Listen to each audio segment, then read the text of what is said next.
আজকের বিষয়টা হলো আজকে সূত্রাপুর থানা কর্তৃক আয়োজিত বাদ আসর একটি এলাকার নাগরিকদের নিয়ে ছাত্র প্রতিনিধিদের নিয়ে তারা একটি সমাবেশের আয়োজন করেছে, একটা মিটিংয়ের আয়োজন করেছে। তো এখানে তারা আমাদেরকে দাওয়াত দেওয়ার পরে আমি এখানে তাদের দাওয়াতে অংশগ্রহণ করি। তো আমি আরেকটু বিষয় আগে থেকে ক্লিয়ার করে রাখতে চাই, এই যাদের সাথে ঝামেলাটা হয়েছে তাদের সাথে ইতোপূর্বেও আমি একটা প্রোগ্রামে অংশগ্রহণ করেছি, যেটা হয়েছিল সূত্রাপুর কমিউনিটি সেন্টারের দ্বিতীয় তলাতে। ভাই তারা কারা? মানে সরোয়ার্দী কলেজ ছাত্রদল, কবি নজরুল কলেজ ছাত্রদলের প্রতিনিধিরা তারা তখন ছিল। ওই মিটিংয়ে আমি বক্তব্য দিয়েছি, তারাও বক্তব্য দিয়েছে, তাদের সাথে কথা হয়েছে, মানে তারা আমাকে খুব ভালোভাবে চিনে। তাদের সাথে আগে দেখা হয়েছে একটা মিটিংয়ে, মানে অফিসিয়ালি দেখা হয়েছে সূত্রাপুর কমিউনিটি সেন্টারের দ্বিতীয় তলায়, এই 15-20 দিন আগে হবে এটা। তো আজকে এখানে আবার যখন মিটিংয়ে আসার পরে আমি এখানে বসার পরে মিটিংয়ের প্রায় শেষের দিকে তারা সোহরাওয়ার্দী কলেজের ছাত্রদলের যে সভাপতি সে বারবার আমার দিকে ইশারা করতেছিল। তো আমি বললাম যে ভাই আপনি কিছু বলবেন কিনা আমাকে, এবার কিন্তু সে এটা শুনতে পায় না, একটু দূরত্ব ছিল, টেবিলের এপারে ওপারে কথা হচ্ছিল এখানে। তো হঠাৎ করে মিটিংয়ের একেবারে শেষের পর্যায়ে মানে এটা 5:22 5:20 থেকে 22 এই সময়টাতে তারা হঠাৎ করে অ্যাগ্রেসিভ হয়ে যায় এবং কবি নজরুল কলেজে মানে সোহরাওয়ার্দী কলেজের সভাপতি সেক্রেটারি সাথে আরও একজন ভাই, তারা 3 জন মিলে হামলা করার জন্য আমার এদিকে আগে আসার পরে পিছন থেকে তাদের প্রায় 15-20 জন নেতাকর্মী তারা চেয়ার ভাঙা শুরু করে। মিটিংয়ের ভিতরে প্রচুর আওয়াজ করতেছিল এবং চেয়ার ছোড়াছুড়ি করতেছিল।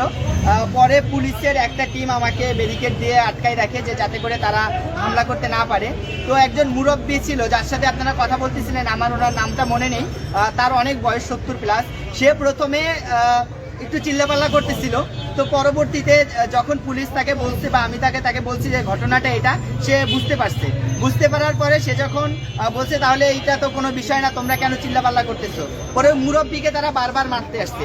পুলিশের ভাষ্যমতে আপনারা যেটা শুনেছেন, পুলিশও বলতেছিল তারাও প্রেডিক্ট করতেছিল না হয় মুরব্বীর উপরে তারা হামলা করে, সে স্থানীয় একজন মুরব্বী।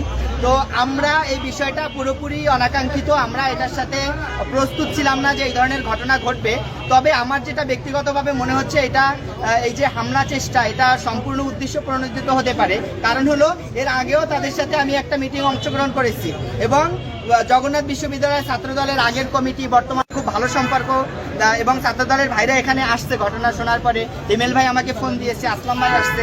তো বিষয়টা হলো যদি এটা তারা জানার জন্য ভুল বুঝে করতো তাহলে তারা আগে জগন্নাথ বিশ্ববিদ্যালয়ের ছাত্রদলের সাথে কথা বলতো, কিন্তু তারা জগন্নাথ বিশ্ববিদ্যালয়ের ছাত্রদলের সাথে কোনো প্রকার যোগাযোগ না করে এ ধরনের একটা অনাকাঙ্ক্ষিত পরিস্থিতির সৃষ্টি করেছে।